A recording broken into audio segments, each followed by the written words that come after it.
En primer lugar, no existe ningún bloqueo. Existe un embargo bilateral y Cuba sí comercia con el mundo.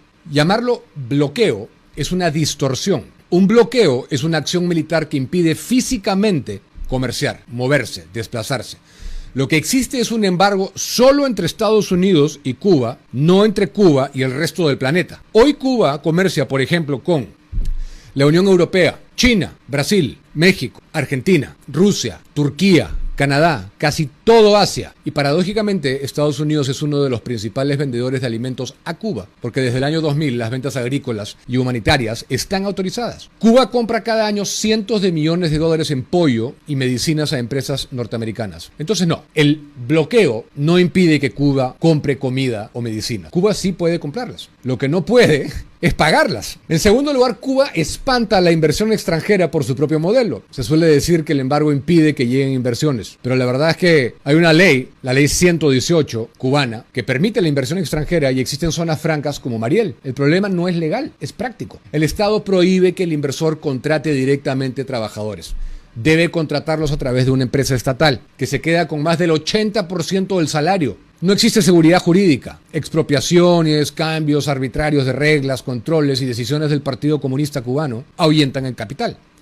El sistema prohíbe el mercado mayorista, limita la importación privada, mantiene el monopolio estatal del comercio exterior. No existe capitalista que quiera arriesgar dinero en una estructura donde el Estado es juez, parte y dueño total. En tercer lugar, la economía cubana ya era disfuncional incluso cuando no había embargo. La crisis estructural no comenzó con el embargo, viene desde la propia instauración del modelo. Agricultura estatal improductiva desde los años 60. Al Che Guevara lo hicieron ministro. Eliminación de propiedad privada y competencia. Planificación central rígida. Productividad crónicamente baja. Burocracia que asfixia cualquier tipo de iniciativa. El embargo no creó estas distorsiones. Son productos del diseño interno. En cuarto lugar, incluso con subsidios soviéticos enormes, el modelo no funcionó. Este es el dato clave que destruye el mito. Entre 1960 y 1990, la Unión Soviética subsidiaba a Cuba con entre el 4% y el 7% de su PBI anual, según economistas tanto cubanos como extranjeros. Moscú, entre otras, compraba azúcar a precios muy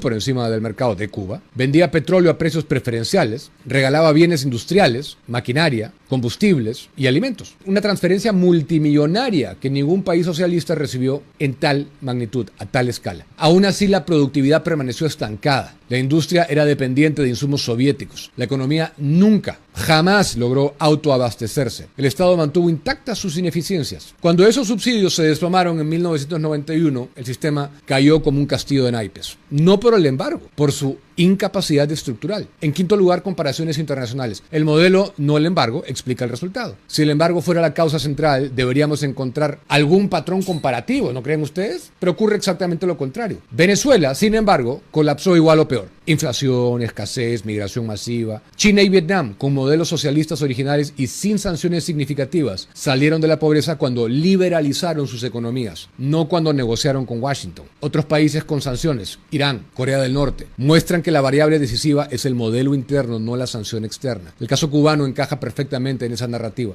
Los países con economías estatizadas y sin incentivos colapsan, tengan o no sanciones. En sexto lugar, el embargo no impide producir alimentos, electricidad ni transporte. Aquí llegamos al corazón del mito. El embargo no prohíbe que Cuba siembre arroz, por ejemplo, que siembre frijoles, críe reses, pollos, perfore pozos de agua, restablezca redes eléctricas, importe piezas para termoeléctricas desde Europa o Asia, o que permita mercados privados, que elimine la dualidad monetaria, abra el comercio mayorista, privatice empresas quebradas, incentive la producción agrícola. Nada de eso está prohibido. Todo depende del Estado cubano, y el Estado cubano por diseño lo impide. Por eso Cuba importa el 70%, entre el 70 y el 80% de los alimentos que consume, en un país tropical con suelo fértil y clima ideal. No es el embargo, es el modelo. En conclusión, la idea de que el embargo es el culpable de la ruina cubana es una vieja excusa política, jugada a más no poder por movimientos de izquierda en campañas electorales, pero los datos son otros.